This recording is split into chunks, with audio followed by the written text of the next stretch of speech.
करे जा गाड़ी जुल्फी हिलाई के। अरे सुनो चली जब डगरिया में चश्मा लगाई के लइकन के करे जा गाड़ी जुल्फी हिलाई के।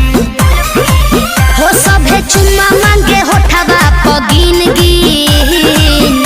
अरे बाप रे बड़ी हॉट बिया हो। ए भैया ई के हिया हो? देखा मुंह संभाल के बोल। काजल के हिया बहिन मरेली भतार दिन आई आई हाथे आई क्या? एक बार धराई जवानी एकर झड़ जाई। ओहो जवानी एकर झड़ जाई। ज्यादा फालतू मत बोलो।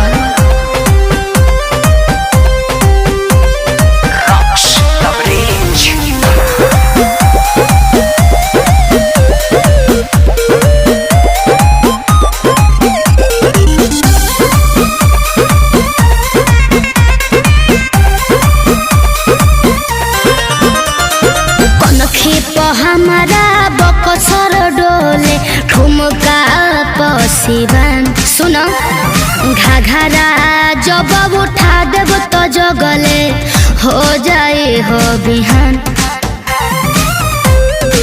का बुझलो कनखी प हमारा बकसर डोले ठुमका पसीवन घाघरा जब उठा देव तो जगले हो जाए हो बिहान। मौका दा हमारा के घघरा उठावे के अपनो पिचवा पचौका लगावे के। भगवा की ना मौका दा हमारा के घघरा उठावे के अपनो पिचवा पचौका लगावे के। सुनो तो का झाकी कोइला से ना लौकी सीन से। का बुझलो काजल के हिया बहिन अच्छा मरेली भतार दिन चुप रहो। आई आई हाथे आई एक बार धराई जवानी एकर झड़ जाई। ओहो जवानी एकर झड़ जाई। सपना देखो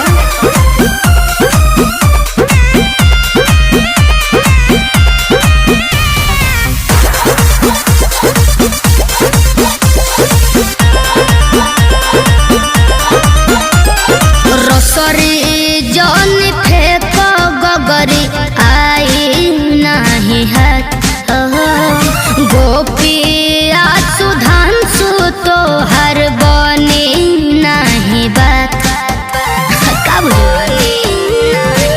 गौर से सुना रसरी जन फेंक गगरी आई नहीं है गोपिया सुधांशु तो हर बनी नहीं बात। तनी दूर रहो।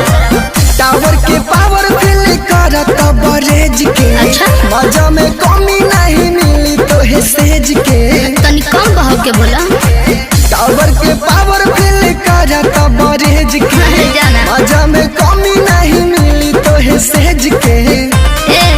आ झूठे बबरी में गोइल बाडलीन लीन।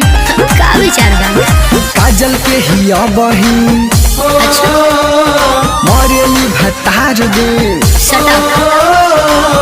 आई आई हाथे आई अच्छा एक बार धराई जवानी एकर झड़ जाई।